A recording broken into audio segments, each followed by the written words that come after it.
It would be a very different Australia to the Australia we know if we hadn't had Catholic schools here for now 190 years, if you go back to the first one, which was right here in our Diocese of Parramatta. Those schools were set up at a time when the Catholic community generally were very marginalised, poor, and they've really focused on the poor, each time trying to lift those people up.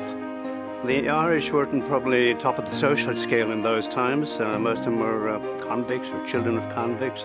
Big percentage were people who are from the families from Struggle Street, people who were pretty ordinary circumstances.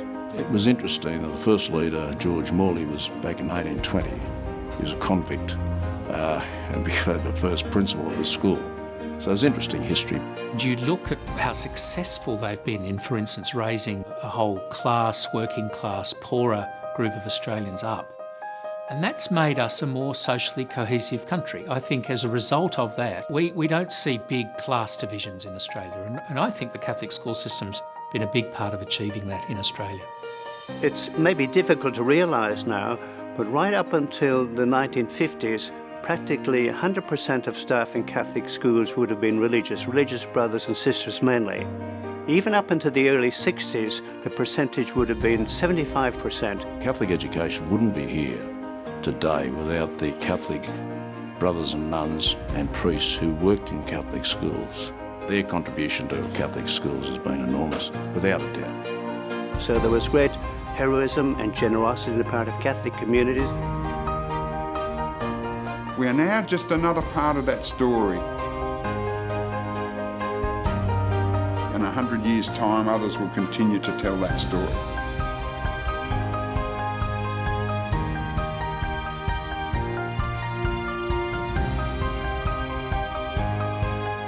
What I want to be sure of, that we've told the story the most powerfully that we could at this point in time.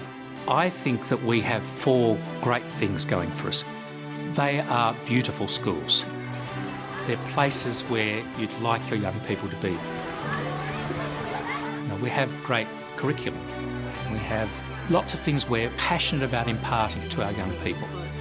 We've got teachers of passion and professionalism who are ready to do the teaching. We've got great young people. The whole world is represented there.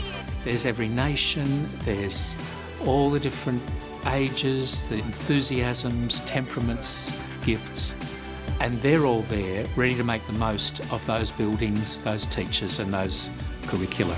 The thing that makes me most hopeful is that as I see the children growing in confidence and enthusiasm around their learning, I feel confident that they will be able to take their place in society and stand up for their own beliefs, particularly around their Catholic Christian values.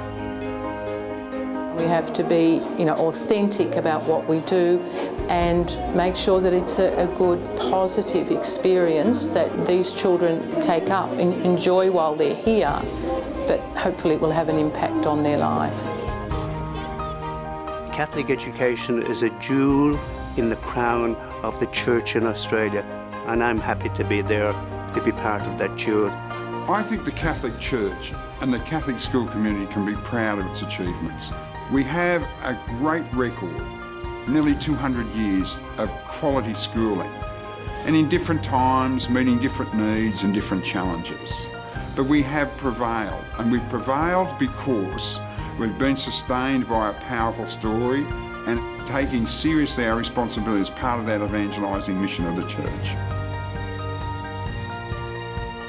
Right at the very heart has been that strong commitment to make a difference in the lives of young people. And I just want that to continue. That's the way we will get better at what we're doing.